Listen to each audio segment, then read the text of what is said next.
एक बार आप सबों का फिर से मेरे चैनल पर स्वागत है। आज हम लोग देखेंगे दो चर वाले रैखिक समीकरण युग्म पाठ के प्रश्नों को हल करना, और वो भी वज्र गुणनखंड विधि के द्वारा। तो सबसे पहले हम लोगों को जानना होगा कि वज्र गुणनखंड विधि या विलोपन विधि या किसी भी विधि से यदि आपको दो चर वाले रैखिक समीकरण के प्रश्नों को हल करना है तो दो चर वाले रैखिक समीकरणों का सामान्य रूप क्या होता है। तो सामान्य रूप है a1x plus b1y plus c1 is equal to 0, और दूसरा इक्वेशन होगा a2x plus b2y plus c2 is equal to 0। यहाँ पे फर्स्ट ऑफ ऑल हम सभी को पता करना होगा कि x का फॉर्मूला क्या होगा वज्र गुणनखंड विधि से ज्ञात करने का। तो इसका फॉर्मूला है b1c2 minus c1b2 upon a1b2 minus a2b1। और इसी प्रकार से y का जो सूत्र होगा वो y equal to c1a2 minus c2a1 upon a1b2 minus a2b1 होगा। फॉर्मूला निकालने का तरीका क्या है कि आपको यदि x का फॉर्मूला निकालना है तो आप इस टर्म को, आप इन दोनों पदों को नेगलेक्ट कीजिए, इन दोनों पदों को आप डिलीट मारने का प्रयास कीजिए।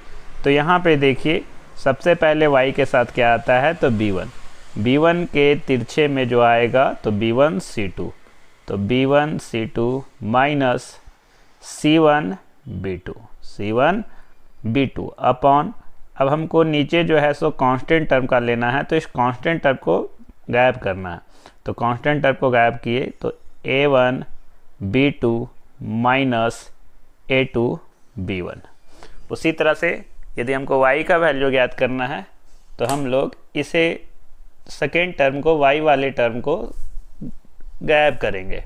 तो फिर हमारे पास बचा क्या c1, तो c1 के सामने तिरछे में क्रॉस में कौन आता है तो a2 आता है, तो c1 a2 माइनस c2 के सामने आपका a1 आता है, तो c2 a1 अपॉन नीचे वही होगा a1b2 माइनस a2b1। अब चलिए प्रश्नों के माध्यम से वज्र गुणनखंड विधि के द्वारा हल करना सीखते हैं। तो एक छोटा सा प्रश्न मैं पहले ही लेके रखा हूँ। क्वेश्चन है आपका 2x प्लस, अब p वाला टर्म को यहाँ पे गायब कीजिए, 2x प्लस 3y और 5x minus 4y is equal to -2।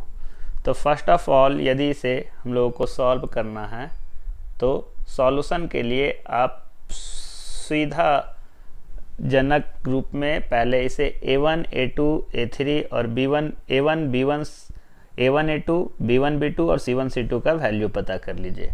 तो a1 का वैल्यू हमारा है यहाँ पे x के साथ जो कोफिशिएंट है मल्टीप्लाई में जो संख्यात्मक गुणांक है वो a1 होता है, तो a1 2 हो गया।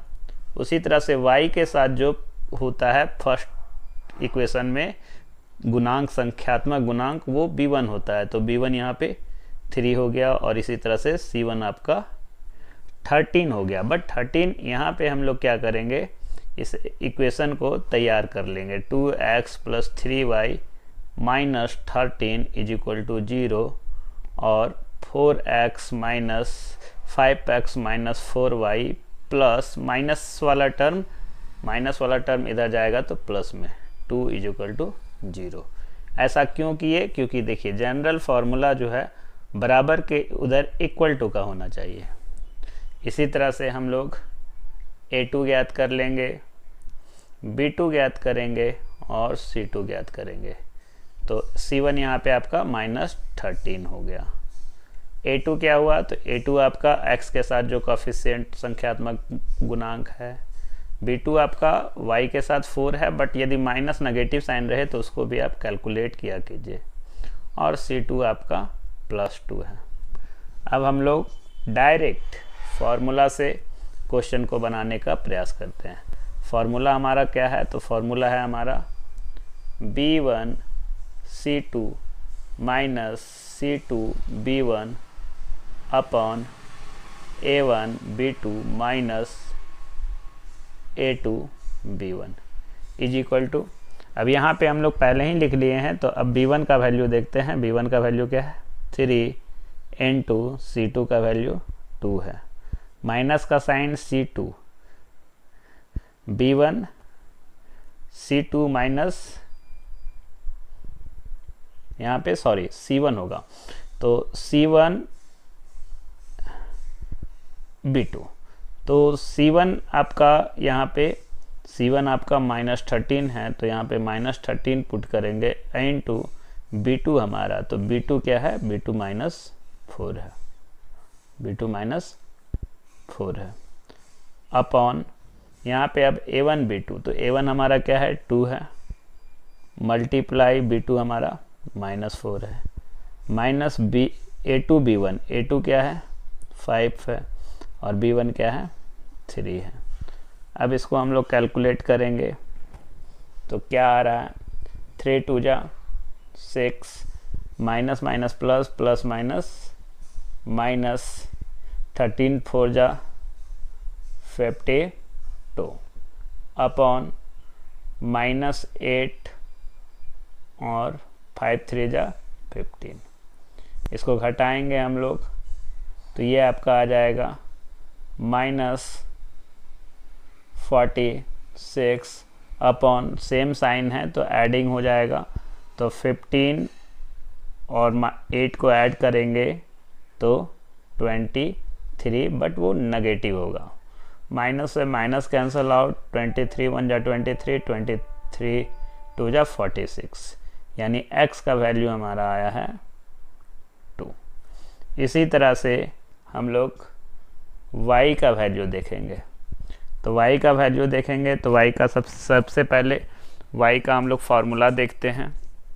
तो यहाँ पे y का फार्मूला जो है आपका है C1 A2 minus C2 A1 upon A1 B2 minus A2 B1।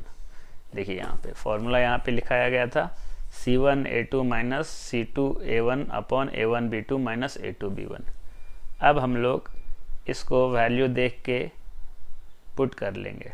C1 का वैल्यू हम लोगों के पास कितना था, तो C1 का वैल्यू हम लोगों के पास -13 था, इनटू A2 का वैल्यू हमारे पास 5 है, माइनस का साइन, C2 का वैल्यू हम लोगों के पास 2 था, इनटू A1 का वैल्यू हम लोगों के पास भी 2 ही था, अपॉन ये आप इतना के जगह पे डायरेक्ट -8 और -15 लिख सकते हैं क्योंकि यहाँ कैलकुलेट कर चुके हैं। y इज इक्वल टू 13 को पाई से गुना करेंगे तो 65 माइनस में और -2 2 जा 4, ये आपका फिर से -23 आएगा। इसको यदि सेम साइन है तो ऐड करेंगे तो ये आपका 69 अपॉन -23, माइनस से माइनस ख़त्म, ये 3 बार में, तो x बराबर आपके पास 2 आया और y बराबर आपके पास 3 आया। यही हमारा अभिष्ट उत्तर है, रिक्वायर्ड उत्तर है। आई होप वीडियो आपको अच्छा लगा होगा। वीडियो अच्छा लगे तो आप मेरे चैनल को सब्सक्राइब करें और आगे के सभी प्रश्नों को देखने के लिए डेली बेसिस पे मेरे चैनल को विजिट करें। Thank you very much to all of you.